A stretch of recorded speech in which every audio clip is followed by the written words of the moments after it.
One विभाग के ranger के साथ एक बहुत ही खूबसूरत लड़की बैठी हुई वन के अंदर शराब पी रही थी। दोनों शराब के नशे में धुत थे और फिर वो दोनों एक दूसरे के प्रति आकर्षित होने लगते हैं और एक दूसरे की बाहों में खो जाते हैं। कोई भी वहाँ पर था नहीं, अंधेरा हो रहा था और फिर थोड़ा थोड़ा अंधेरा था, चांदनी भी थी। और अब क्या होता है दोस्तों, यहाँ पर उनके संबंध बन जाते हैं दोनों के। पर उस वन विभाग के रेंजर लड़के को क्या पता था, साथ में उसकी वीडियो भी बन रही है। और जब वीडियो बनकर तैयार हो जाती है उसके बाद यहाँ पर लड़के से 3 करोड़ रुपए की डिमांड वह लड़की करती है और फिर अपने भाई से जाकर बोलती है कि तुम मेरे टुकड़ों पर पलने वाले कुत्ते हो, कुत्ते। इस तरह से वो अपने भाई से बात करती है। और उसके बाद इस घटना के अंदर जो मोड़ आता है दोस्तों, बड़ी ही रोचक और बड़ी ही जानकारी से भरपूर यह कहानी होने वाली है। ऐसी ऐसी घटनाएं देश और दुनिया में घटती हैं दोस्तों। बड़ा ही अचंभा होता है इन चीज़ों को जब हम देखते हैं और सुनते हैं। वीडियो को पूरी देखिएगा। नमस्कार, मैं हूं सुदेश कुमार और तिरछी बात चैनल में आपका स्वागत है। यह घटना घटित होती है छत्तीसगढ़ के बालोद जिले के अंदर 28 मार्च 2019 को गंगरेल भीला नहर में एक 30 साल की लड़की की लाश बहकर आ रही थी। किसी आदमी ने लाश को देखा, हल्ला मचा देता है, आस पड़ोस के लोगों को इकट्ठा कर लेता है जो खेतों में लगे हुए थे। सभी लोग इकट्ठा होते हैं, देखते हैं यार लाश के तो हाथ पैर बंधे हुए हैं। बहुत ही सुंदर लड़की है और हाथ पैर बंधे हुए हैं, गला भी बंधा हुआ है और पेट में चाकुओं के 2 निशान हैं। पुलिस को बुलाया जाता है, पुलिस आती है, आकर के लाश को निकालती है, पहचान करवाना चाहती है, लेकिन कोई भी वहाँ पर जितने भी लोग खड़े थे कोई भी उस लड़की को पहचान नहीं पाते हैं उस समय। और उसके बाद उसकी हथेली और उसकी बाहों को चेक किया जाता है तो हथेली में यादव लिखा हुआ था और बाहों पर एक टैटू बना हुआ था। टैटू से लग रहा था कि ये कोई अमीर घराने की लड़की है, यानी कि स्टाइलिश टैटू था। और शरीर पर जो कपड़े थे वो भी अच्छे महंगे वाले थे, महंगे ब्रांड के। तो उसके बाद पुलिस ये तो समझ गई थी कि ये खूब पैसे वाली लड़की औरत है। अब इसकी जांच पड़ताल कैसे हो, इसकी पहचान कैसे हो कि आखिर ये कौन है, मगर देखा जाएगा। उससे पहले उसको पोस्टमार्टम के लिए भेज दिया जाता है और उसके बाद व्हाट्सएप पर इसके फ़ोटोज़ वगैरह वायरल किए जाते हैं, इधर उधर भेजे जाते हैं। तो किसी ने बताया कि भाई इसका नाम आंचल यादव है। फेसबुक और इंस्टाग्राम पर यह बहुत चर्चित चेहरा है, वायरल लड़की है ये। तो वह जो आंचल यादव थी, वह लाश जो थी वह आंचल यादव की लाश थी। अब पुलिस को इतना तो पता लग गया था। तो उसके बाद फेसबुक पर आंचल यादव के नाम से आईडी ढूंढी जाती है तो वहाँ पर इसकी आईडी मिल जाती है और इस लाश के हाथ पर जो टैटू था वो टैटू वाला फ़ोटो भी उस आईडी में मिल जाता है। तो वहाँ से पता लग जाता है कि इसका नाम आंचल यादव है और पक्की बात है। अब क्या होता है दोस्तों, उसके बारे में जानकारी निकाली जाती है तो पता चलता है कि वह धंतरी के अंदर की रहने वाली है। वहाँ पर उसके माता पिता, छोटा भाई और जो उसकी माँ है, और वह खुद धंतरी में रहा करती हैं। और रायपुर में भी वह लड़की रहा करती है। दोनों जगह पर यह लड़की रहती है, एक तो अपने पुश्तैनी मकान में, घर में, धंतरी में, और रायपुर भी अब अलग से रहा करती है, कोई किराए वगैरह का मकान था। अब परिवार वालों को यहाँ पर जो होता बुलाया जाता है, खबर की जाती है। तो भाई जो होता है छोटा सिद्धार्थ, वह पहचान लेता है कि ये तो मेरी बड़ी बहन है। और उसकी माँ भी आ जाती है, रोने लगते हैं फूट फूट करके। और इस सब को पोस्टमार्टम के बाद इसके छोटे भाई सिद्धार्थ को सौंप दिया जाता है। और जो माँ थी ममता यादव, उससे पुलिस पूछताछ करती है कि आखिर क्या हुआ होगा, क्या आपको लगता है, और कौन ये क्या काम करती थी आपकी बेटी। तो वह माँ बताती है कि मेरी बेटी मॉडलिंग करती थी और साथ में बड़ी पार्टियों में जाया करती थी, नंगा नाच करती थी, बड़े बड़े लोगों के साथ हमबिस्तर हुआ करती थी। एक माँ दोस्त तो अपनी बेटी के बारे में ऐसा बोल रही है। कुछ ना कुछ तो रोचक है इस कहानी में। हम बिस्तर हुआ करती थी बड़े बड़े लोगों के। कोई नेता, कोई ऐसा आदमी उसने नहीं छोड़ा जो पैसे वाला हो और उसके नीचे ना सोई हो। वह फिल्मी हीरोइन बनना चाहती थी, फिल्मी हीरोइन की तरह वह रहा करती, अच्छे कपड़े पहना करती। फेसबुक और इंस्टाग्राम पर उसके बहुत सारे वीडियोज़ भी आते थे साहब। ये सारी जानकारी पुलिस को उसकी माँ देती है।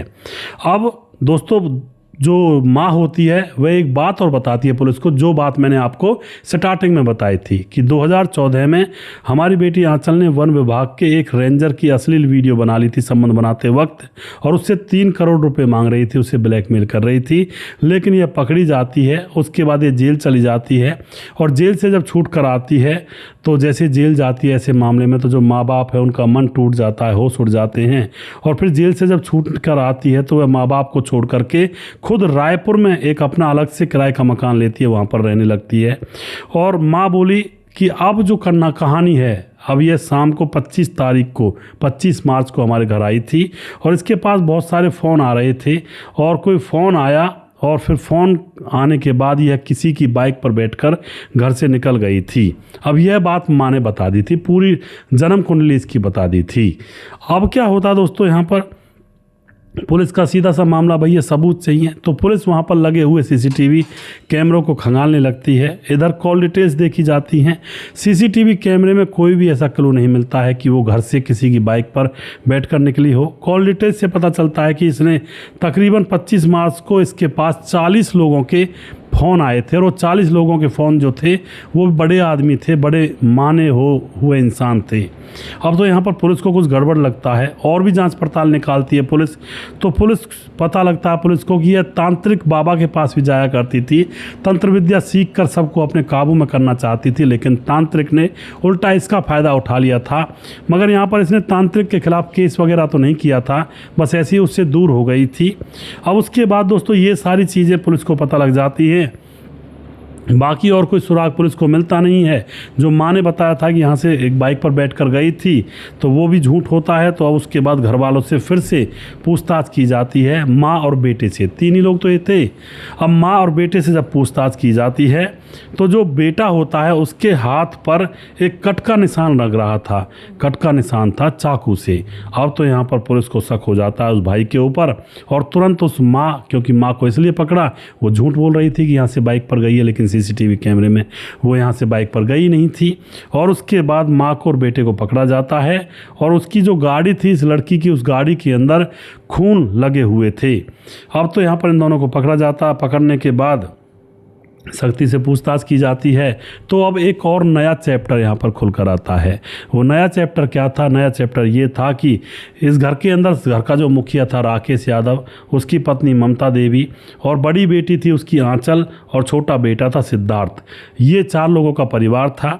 अब जो बेटी थी आंचल, वह पढ़ाई लिखाई करने के बाद बीमा कंपनी में एजेंट बन जाती है, बीमा वगैरह करवाने लगती है। लेकिन जैसे ही वह नवयौवन की उसके अंदर कोपलें फूटती हैं, लोगों की नज़र उसकी तरफ बढ़ती है, उसकी खूबसूरती में 4 चांद लग जाते हैं। जैसे उसकी उम्र बढ़ती है, तो अब जब लोग उसको देखने लगते हैं तो कोई कहता है, अरे इस बीमा में क्या लोगी, आ जाओ एक रात के लिए हमारे पास और पैसा ही पैसा कर देंगे हम, इतना तो बीमा में से तुम 1 साल में भी नहीं कमा पाओगी। इस तरह के उसको आमंत्रण निमंत्रण आने लगते हैं। तो अब यह लड़की आंचल अपनी खूबसूरती का फ़ायदा उठाने के लिए तैयार हो जाती है, और अब वह सोचती है कि मैं ग्लैमर की दुनिया में जाऊंगी, और उसी चक्कर में यह अच्छे ऊंचे महंगे महंगे कपड़े पहनने लगती है, और गलत लोगों से गलत संबंध रखने लगती है, और इसके कदम बहक जाते हैं। कदम भी ऐसे बहके थे कि अमीर अमीर लोगों के साथ मौज मस्ती करती, उनके बिस्तर की शोभा बनती, और कई के साथ तो संबंध बनाते वक्त वीडियो बना लेती और उनको फिर ब्लैकमेल करती। जैसा कि ये केस था जंगल का, जो एक लड़का था रेंजर, उसका भी इसी ने यही हाल किया था, 3 करोड़ मांग रही थी। अब इतने पैसे इसके पास हो गए थे कि यह अब पार्टियों की पार्टियों की शान बनती जा रही थी। पार्टियों में जाया करती थी, गंदी गंदी पार्टियां, बड़े बड़े लोगों की पार्टियों, वहाँ पर न जाने कितने लोगों के साथ हम बिस्तर होती, परोसा जाता है, इसको स्पेशल बुलाया जाता, करोड़ों में लाखों में पैसे दे करके। और अब तो इसने एक नया घर खरीद लिया था, अपना लग्जरी कार खरीद ली थी, और लाइफ स्टाइल अच्छी से जी रही थी ये। मगर दोस्तों वहीं पर इसका जो पिता था, इसकी माँ थी, इसका भाई था, उनको ये सब चीज़ें अच्छी नहीं लग रही थी। हालांकि ये रायपुर में रहती थी, घर से दूर, पर लोगों के पास खबरें पहुंच जाती हैं, लोग तरह तरह की बातें बनाते रहते हैं, क्योंकि किसी के बारे में लोगों को हमसे ज़्यादा पता होता है, हमारे परिवार के बारे में भी। अब भाई जो होता है उसकी शादी भी नहीं हो रही थी इसकी वजह से कि बहन जब ऐसी है, इधर उधर मुंह मारती घूमती है, कहीं भी किसी भी होटल में चली जाती है, बस पैसे चाहिए उसको, तो उसके भाई के साथ हम शादी नहीं करेंगे। इस तरह से कई रिश्ते इसके भाई सिद्धार्थ के टूट जाते हैं। भाई शर्मसार हो जाता है और माँ भी शर्मसार थी, और जो पिता होता है उसकी तो मौत ही हो जाती है जब अपनी बेटी के बारे में ये सब चीज़ें सुनता है कि भाई वो ऐसे पार्टियों की शान बनती है, किसी के भी बिस्तर के नीचे सो जाती है जा कर के। तो पिता राकेश यादव शर्म से ही मर जाता है। अब उसके बाद क्या होता है दोस्तों, भाई के साथ अब झगड़ा चलता है प्रॉपर्टी का। पिता के मरने के बाद प्रॉपर्टी भाई दोनों में आएगी, लेकिन भाई कह रहा था कि भाई मेरी प्रॉपर्टी को मुझे दे दे, और तू लड़की है, लड़की क्या करेगी प्रॉपर्टी का, तेरे पास तो बहुत सारे पैसे हैं। लेकिन वो अपनी प्रॉपर्टी देना ही नहीं चाहती थी। ये नहीं है कि मैं तो लाखों करोड़ों में कमा रही हूँ, भाई की थोड़ी बहुत 1-2 एकड़ ज़मीन है उसको भाई को दे दूँ, इतना भी सब्र उसके अंदर नहीं था। तो अब भाई के साथ झगड़ा होने लगा था। और दोस्तों भाई के साथ जैसे झगड़ा होने लगा था तो उसके पास 3 कुत्ते थे। उन 3 कुत्तों में से एक कुत्ते का नाम अपने भाई सिद्धार्थ के नाम पर रखा हुआ था, और उसको सिद्धार्थ सिद्धार्थ कह करके चुचकार करके बुलाया करती थी। कई बार दोस्तों वह अपने भाई से ये भी कहा करती कि तू मेरे टुकड़ों पर पलने वाला कुत्ता है। इस तरह की बातें भी कहा करती थी, क्योंकि कभी कोई ज़रूरत पड़ी होगी, कोई पैसे वगैरह ले लिए होंगे उससे भाई ने, अब माने ज़रूरत के लिए, क्योंकि घर में जो मेन आदमी था वो तो था नहीं, तो उसी वजह से उसने अपने भाई से भी कह दिया था कि तू मेरे टुकड़ों पर पलने वाला कुत्ता है, यह भी कह दिया करती थी। और भाई बहुत ज़्यादा परेशान, माँ भी बहुत ज़्यादा परेशान, बाहर निकलना मुश्किल हो रहा था, किसी के सामने सर उठाकर बात करने में भी इनको शर्म आ रही थी, क्योंकि ये बहुत ही ज़्यादा शर्मीले लोग थे, मतलब इज्जतदार लोग थे गांव के अंदर। लेकिन इनकी बेटी ने जो कुकर्म कर दिया था, अब ये अपना सर उठाकर चल नहीं पा रहे थे। अब आ जाता है 25 मार्च। 25 मार्च को भी आंचल अपने भाई के पास आई और इससे लड़ने लगी और इसको अपने टुकड़ों पर पलने वाला कुत्ता कहने लगी। झगड़ा जैसे इनका होता है और कहती है तुम मेरे टुकड़ों पर पलते रहते हो। और उसके बाद भाई को बहुत गुस्सा आता है कि हमारी ज़िंदगी तो झंड कर दी तुमने, और वह रसोई में से चाकू निकालता है और उसके ऊपर ताबड़तोड़ वार कर देता है। उसकी हत्या करने के बाद अब यहाँ पर इसकी माँ जो बाहर गई थी वो भी आ जाती है। आकर के बेटी को मरा हुआ देखकर एकदम से हैप रह जाती है, लेकिन वो अपने बेटे को बचाना चाहती थी, और बेटी से माँ भी कहीं ना कहीं दुखी थी, परेशान थी। माँ कहती है कि ऐसा कर, इसकी लाश को कहीं ले जा और इसको मतलब जो भी कुछ करना है इसको ले जा वहाँ से, और इसको जला दे, नहर में फेंक दे, कुछ भी कर दे। तो जो भाई होता है उसकी लाश को उसी की गाड़ी में रखता है और इसको एक नहर के अंदर इसके हाथ पांव बांध देता है, गला बांधता है, और इसके शरीर पर एक पत्थर भी बांध देता है और उसको नहर में डाल देता है। लेकिन दोस्तों वह पत्थर हट जाता है और लाश ऊपर आ जाती है और नहर के किनारे आकर लग जाती है। लोगों को पता लगता है और फिर लोग पुलिस को बुला लेते हैं। इस तरह से यहाँ पर इस केस का खुलासा हुआ था। दोस्तों सोचने की बात है यार, एक औरत इस तरह से पूरे परिवार का जीना हराम कर देती है, और कर देती है, बात सही है। अगर कोई औरत अपनी पर आती है तो परिवार को उजाड़ भी देती है, अगर कोई औरत अपनी पर आए तो परिवार को बसा भी देती है। इस तरह से औरत के पीछे एक पूरा परिवार होता है, और यह बात बिल्कुल राइट है दोस्तों। औरत अगर अच्छे से चले, सही से चले, तो पूरे जग में परिवार का नाम कर देती है, अपने पति का नाम कर देती है और अपना नाम कर लेती है। लेकिन वही औरत अगर थोड़ा उसके कदम बहके तो वो अपने पूरे परिवार खानदान की नाक भी कटा देती है। इसीलिए बूढ़े बुजुर्ग कहते थे कि भाई औरतों को और बेटियों को अपने साथ रखा करो, उनके साथ चला करो, उनको कहीं अकेला मत छोड़ा करो, उनकी सिक्योरिटी खुद रखा करो, देखभाल ज़रूर किया करो, क्योंकि कुल पर कलंक लग जाता है जब एक बेटी इधर उधर कहीं मुँह मारने लगती है। और दूसरे मायनों में बेटा अगर इधर उधर मुंह मारने लगता है, गलत बात तो वो भी है, लेकिन इतना कलंक नहीं लगता है दोस्तों। ये मानने की बात है। समाज के अंदर जो धारणा है, बेटा इधर उधर घूम लेता है, कोई ये नहीं कहता, सब ये कहते हैं भाई हाँ कोई नहीं, लड़का है, घूम आया होगा कहीं। लेकिन अगर बेटी कहीं घर से बाहर निकल जाए या थोड़ा बहुत ऐसा वैसा काम कर दे तो भाई पूरा आरोप बेटी के ऊपर लग जाता है, कुल खानदान के ऊपर कलंक लग जाता है। और ये बात सही है, ये कोई ऐसी बात नहीं है जिनके बारे में ना पता हो, ये सब चीज़ें आपको पता है। अब वीडियो के लास्ट में कुछ भाइयों के नाम जरूर लेना चाहूँगा। वनराज नामदेव कोहली लगातार कमेंट करते हैं, नीतीश पासवान बोधगो गिरिडीह झारखंड से कमेंट करते हैं। दयाशंकर सिंह राजपूत ठाकुर यूपी 43 गोंडा से कमेंट करते हैं। रामलाल कुशवाहा जिला विदिशा पूर्णिया बिहार से कमेंट करते हैं। रवि प्रकाश कमेंट करते हैं। शौकत अली दिल्ली से कमेंट करते हैं। कालीचरण उड़ीसा से कमेंट करते हैं, फिलहाल गोवा में रहते हैं। परवीन चौधरी राजस्थान से फिलहाल बेंगलुरु में रहते हैं। सैफुल मलिक कमेंट करते हैं। राम थापा नेपाल से कमेंट करते हैं। राम बहादुर सिंह रायगढ़ छत्तीसगढ़ से कमेंट करते हैं। बोलाईदास झारखंड से कमेंट करते हैं। खेमराज गुज्जर चट्टी जीबी नगर यूपी 16 से कमेंट करते हैं। श्यामलाल चौधरी नौका बीकानेर राजस्थान से कमेंट करते हैं। राम मोहम्मद यासीन लाहौर पाकिस्तान से कमेंट करते हैं। राधेश्याम शर्मा सिरसी जयपुर राजस्थान से कमेंट करते हैं। राजकिशोर चौरसिया महाबलेश्वर महाराज से कमेंट करते हैं।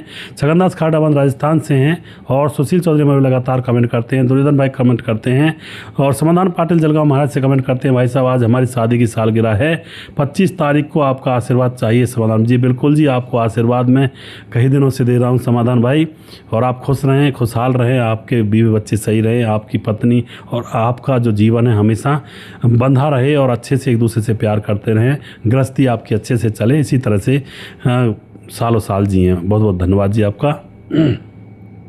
उसके बाद पुष्पा सिंह, कपड़े उतार कर शरीर की भूख मिटा लेना मोहब्बत नहीं होता जी। बिल्कुल जी।